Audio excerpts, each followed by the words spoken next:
Life is 10% of what you're dealt with and 90% on how you deal with it. You know, a lot of people deal with our 10% and we forget it's only 10%. You know what I mean? My 10% are my legs. I'm missing my legs. I can't change that. I still have 90% to show the world what I truly can do. I still have 90% to put a smile on my face, walk out the door with my legs, and go and take on whatever life throws at me. But we as humans sometimes get caught up in what really doesn't matter, right? When you can look at yourself in the mirror, right, and say, this are my flaws and all. This is who I am. That's when you start taking control of your life. When you can laugh at yourself, right? And you can say, you know what? Yeah, I am missing my legs. You know what? I am short. I am tall. I am this. I am that. And accept that, because it's only 10% of who we are. But you still have 90% to show the world what you truly can do. And if you can grasp onto that concept, man, nothing can stop you. You know, and I love the fact that, you know, it's not, you know, one of my favorite quotes from Rocky is like, that's not how hard you can hit, right? It's how hard you can get hit and keep moving forward, right? It's how hard you can take hits and sometimes fall down and keep pushing forward through the hard times and the good and the bad. I just look at my life and, you know, the day I was born, the doctor said I would never walk. You know, to be born missing one leg, congenitally, everything else normal is 1 in a million, right? To be born missing 2 legs is unheard of, right? The day I was born, the doctor's like, you gotta go to room 103, you ain't gonna believe this, right? Like, they didn't know what to do, right? So statistically, right, I shouldn't be here right now.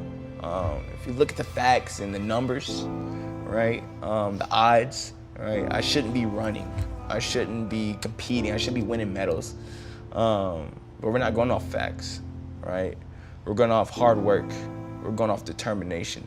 We're going off willpower. And when you set your life and trying to break into a barrier that nobody's has ever broken into, you can't go off the numbers. Because I'm trying to do something nobody has ever done before. So I can't look back and compare myself to anybody. I just gotta look forward. And with that type of mindset, only way you know you're doing enough if you give it all you got.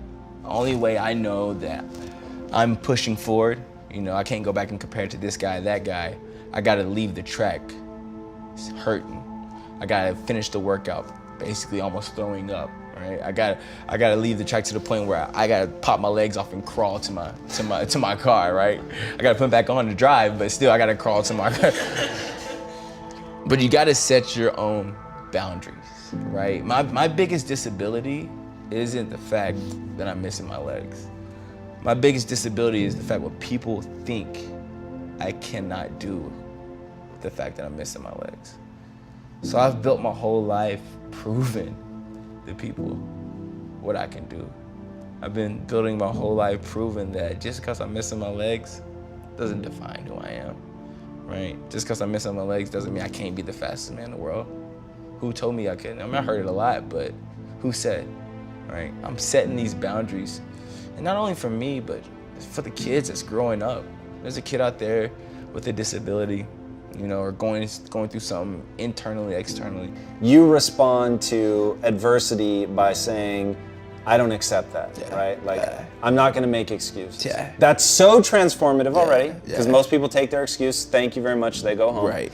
And then 2, that you accept that life isn't fair, and in some ways, use that to your advantage. Yes, you have to. You know what I mean? When you accept the fact life isn't fair and you don't have excuses, because this is what happens. When you have excuses, it means you're pointing fingers, right? It's their fault, or it's his fault, it's her fault, it's life, you know what I mean? It's people's fault, right? And when you're pointing fingers, you're losing your power. Who's teaching you all this stuff? It's so, like, it's so powerful. Like, life is a test, yes? It is, it's Agreed? a test. Everything. Hardship is a test. Suffering is a test. Yes, it's a test. Most people break. Yeah. Most people are diminished by hardship. Most people are diminished by the test. Yeah. But among us, there are people like you who are created from the hardship. Yeah. But I want to know so desperately why you? And that's the question, and I'm saying I ask myself, but So give me the tricks. What do you do to your mind? You're running, you're about to vomit. Right. And you do another rep. Like, what are you doing? I love that, right? But what are you telling yourself in your mind at that moment? I tell myself, keep that mind over matter, right? It's the mind. It's not what we go through. We perceive things, right? I'm perceiving the workout to being hard. I'm perceiving my body hurting and breaking down. And so you have to go into this mode to where your mind takes over your body, right? And your body is done and it's shutting down and it can't go anymore. You go into you got to trick yourself. Man, we've already done 5 of them. What's one more, right? And your body's like, dude, do you not feel how we feeling right now? Like, this is all going through my head during the workout, right? Mind you, I'm talking to myself here, right? And you're like, okay, how about this? We'll just get going. We'll just get started. Let's focus on the first 7 steps, right? Let's focus on the first 10 steps. Let's just get going. And let's finish the race. Let's never quit, never stop. Then you go into the mindset to where we can walk away and who's working the hardest, you. Right? That's the greatest feeling in the world. That's what people don't realize.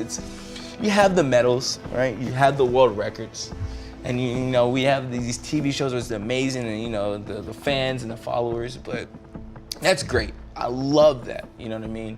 But what makes me the greatest feeling in the world, and I feel like what makes me as a person, is when I'm on that last rep of that 300, and I gotta convince my body where it feels like I cannot go any further, right? To go a little bit harder. And so when I do that, I conquered that moment, right?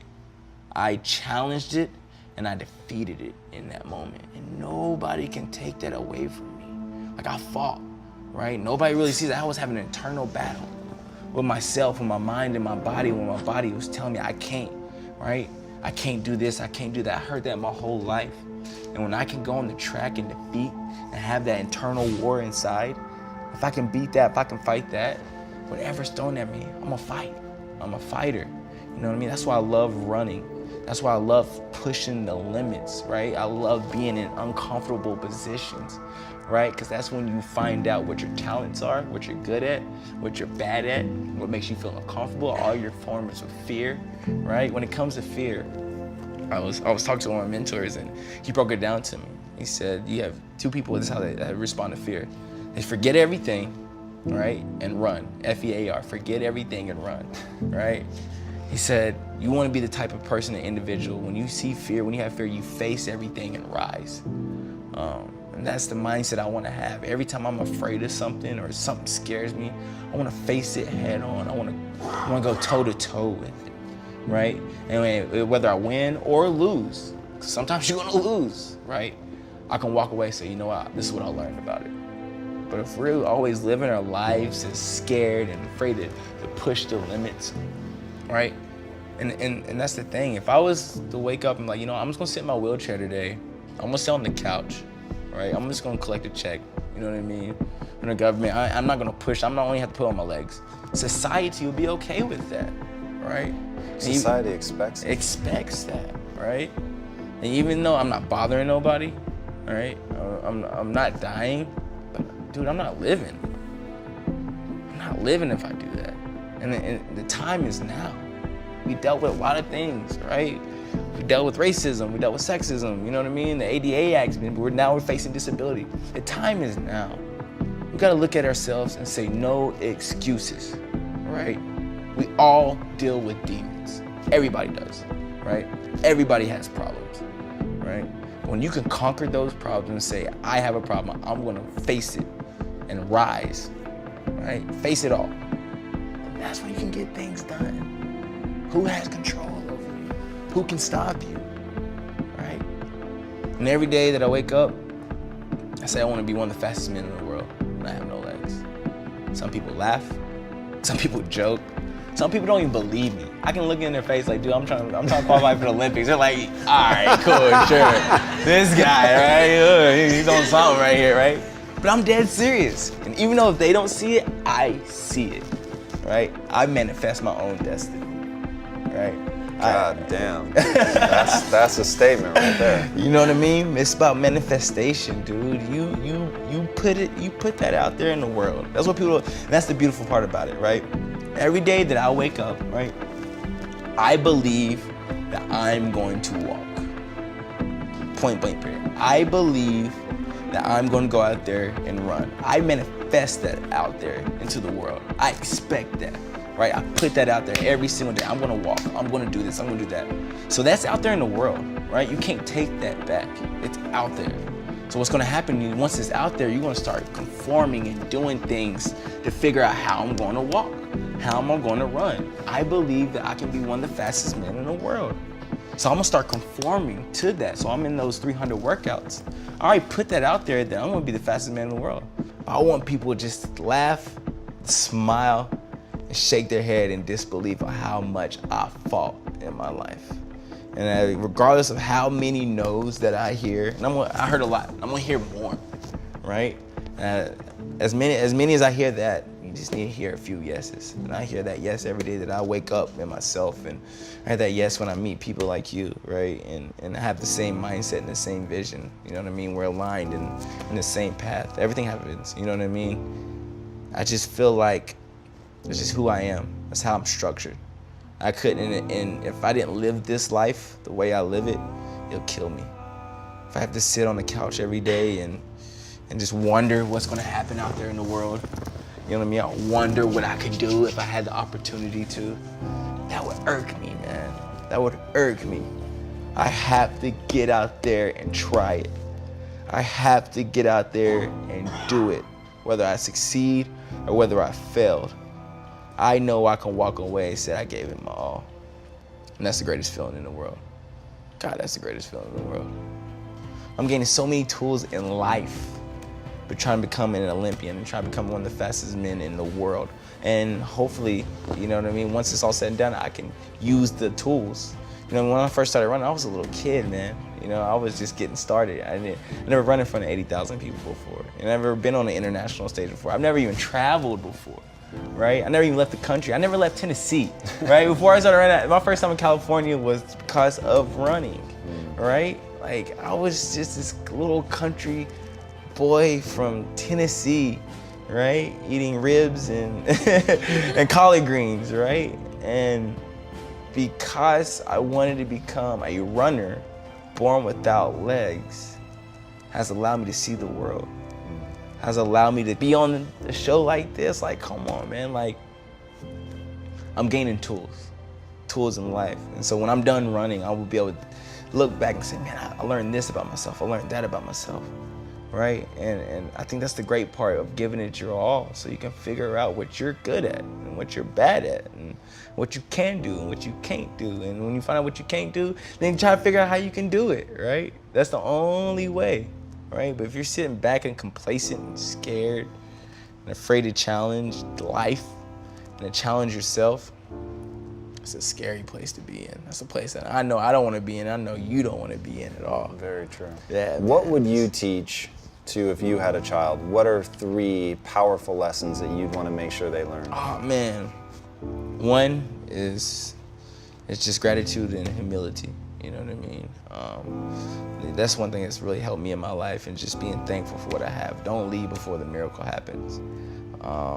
2, be proud of who you are.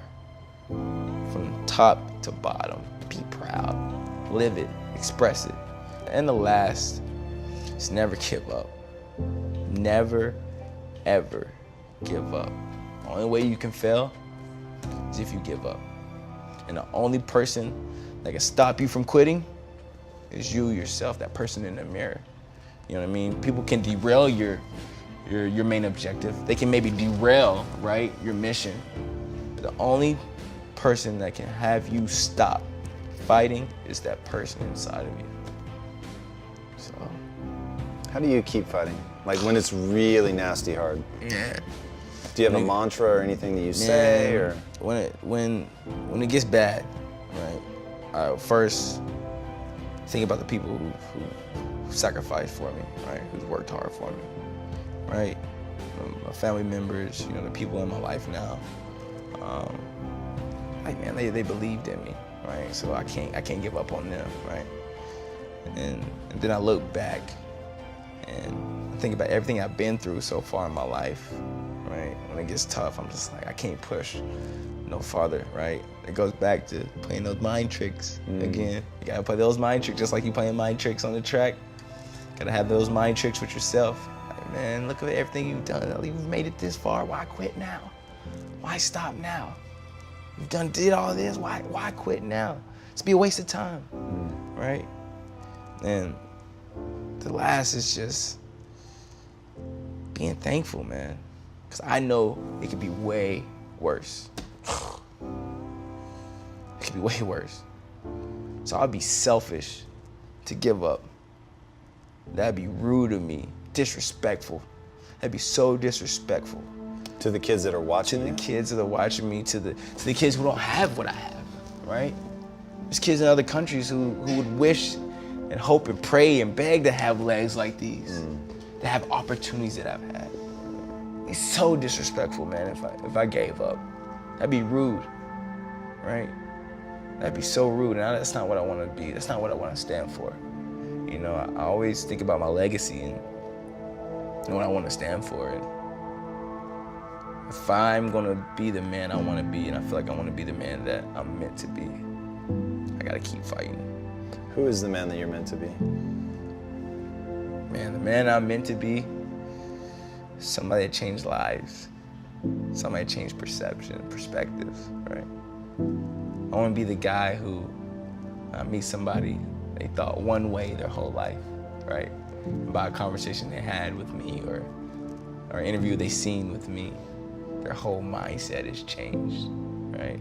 When they thought they couldn't do nothing, right, with their lives, so they thought they wasn't good enough, right? Because we always fight that internal demon that you're not good enough, right? When somebody thinks that, hope they can see my story and benefit from it, right?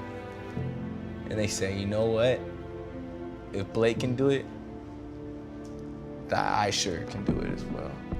I'm trying to be the fastest man in the world, and I have no legs. That's a double entendre. I'm like, what? That doesn't make sense, right? It doesn't, how is that in the same sentence? Step outside the box. Set your own goals. Rise to the occasion. And fight for your dreams, man. That's what I want to stand for. That's who I want to be. That's a pretty good legacy. Yeah, man. Talk to me about, so you're a kid, people making fun of you, you're terrified to show your legs. Like, I know what it's like to be a kid, obviously, right? That's hard. Yeah. Like, if people turned on you and were picking on you, like that's an emotional death sentence. Yeah. So how did you go from that negative spiral to like, hey, one day finally I'm gonna wear shorts and be proud of exactly who I am? It was a few things. You know what I mean? I learned, when I was when I was made fun of as a kid. You know what I mean? Sometimes it stung a little bit, right? It would hurt, or I get so awkward and so uncomfortable. And to the point I was like, you know what? How about I just make better jokes? You know what I mean? Or how about I just accept and laugh with them, right? And I embraced it. You know what I mean? I remember growing up in elementary school, middle school, I would turn my leg backwards and walk through the hallways, right? Or I would take my legs off and crawl under the teacher's desk and grab her, you know what I mean? I would embrace it. And once I embraced it, it made people around me feel a lot more comfortable, right? I accepted it. I had to come to a realization that wherever I go, or whatever I do, I am going to be an amputee. Whoever I see, they're going to look at me twice. Whether I'm in Tennessee, New York, California, I'm gonna get the double take. So it goes back to that. Am I gonna sit and cry and be upset and be mad about it? Or I'm gonna do something about it? And ever since that moment, then I realized, I decided I'm gonna push forward. I'm gonna accept the fact that I'm missing my legs. I like getting looked at, right? And as we grow up, we realize that's the worst thing that could ever happen to us, is being just mediocre or being part of the crowd. You want to stand out as an adult so you get everybody's attention, right? I didn't have a choice. I was gonna stand out from the time I left the house as a kid to now. And to be honest, I'm thankful for that, because it allowed me to learn certain things and gain certain tools for me to be the person I am today. So at the end of the day, I'm thankful that I'm missing my legs. I can honestly look at you and say that. I'm thankful that I was born without legs.